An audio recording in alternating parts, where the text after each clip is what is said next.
The world today is facing severe environmental challenges. Pollution, climate change, deforestation, water scarcity, and global warming are just a few examples. These problems are not only affecting human lives but also endangering animals, plants, and the natural ecosystems that sustain life. In such times, environmental protection has become more crucial than ever. Islam, being a complete code of life, not only provides spiritual and social guidance but also emphasizes harmony with nature and the protection of the environment. The Quran and the teachings of Prophet Muhammad contain clear instructions about preserving natural resources, planting trees, avoiding wastage of water, and maintaining the earth's health. The importance of planting trees in Islamic perspective.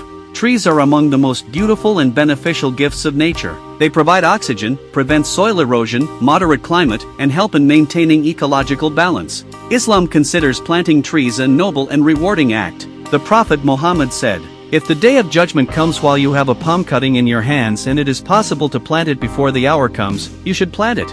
Musnad Ahmad. This hadith shows that planting a tree is not just for worldly benefit, but also a source of reward in the hereafter. Even in the last moments of life, Islam encourages positive and environmentally responsible actions. Islam also discourages unnecessary cutting of trees. The Prophet even forbade the destruction of trees during wars, setting a timeless example of environmental ethics that even in conflict, nature must be respected. Water conservation in the light of the Quran. Water is the essence of life.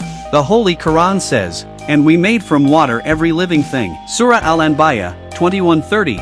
This verse makes it clear that water is vital not just for humans but for all living beings. Islam teaches us to be mindful in our use of water. The Prophet was extremely conscious of water usage. He would perform ablution, wudu, with as little as a mud, approximately 650 milliliters, of water, and would use water sparingly even when abundant.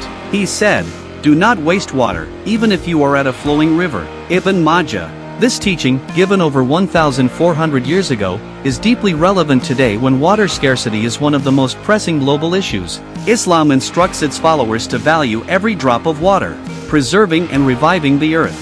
In Islam, the earth is considered a trust, amana. Humans are its caretakers. Allah has declared humans as his vicegerents on earth. The Quran says, "He it is who made you successors on the earth." Surah Fatir, 35:39. This verse reminds us of our duty to protect the earth, not to destroy it. Islam teaches that leaving the land barren, polluting it, or misusing its resources is an irresponsible and sinful act. The Prophet said, "Whoever revives a dead land, it is his." Bukhari. This hadith encourages people to make productive use of land by cultivating it, planting trees, and ensuring its health, all of which contribute to environmental sustainability. Pollution and waste in Islamic outlook. Islam prohibits all forms of harm, including environmental harm. Spreading foul odors, producing excessive smoke, noise pollution, and littering are all discouraged in Islam. The Prophet instructed people to keep public spaces clean. He said, "Removing harmful things from the road is a form of charity." Bukhari and Muslim. This emphasizes individual responsibility. Each person must ensure their surroundings are clean and safe, a concept that lies at the heart of modern environmental movements. Compassion toward animals and nature. Islam teaches compassion not just for humans, but also for animals and the natural world. The Prophet once warned of a woman who was punished for starving a cat to death. On another occasion, a man was forgiven for giving water to a thirsty dog. These stories show that Islam values every living creature and considers caring for them a virtuous act. Harming animals or destroying nature without need is condemned in Islamic teachings. Islam and modern environmental challenges. As the world struggles with global warming, carbon emissions, and plastic pollution, the teachings of Islam provide timeless and effective guidance. If we, as individuals and communities, act upon just a few key Islamic principles: 1. Avoid wasting water. 2. Plant and protect trees. 3. Keep the earth clean and productive. 4. Show mercy to animals and nature. We can help heal our planet and build a more sustainable future. Conclusion.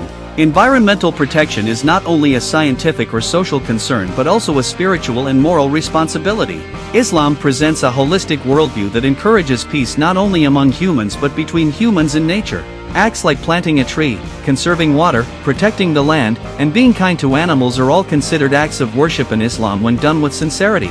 These teachings invite us to live in harmony with creation and fulfill our role as stewards of the earth. May Allah help us understand our responsibilities and enable us to take practical steps to protect the environment for ourselves, for future generations, and for the pleasure of our Creator. Ameen.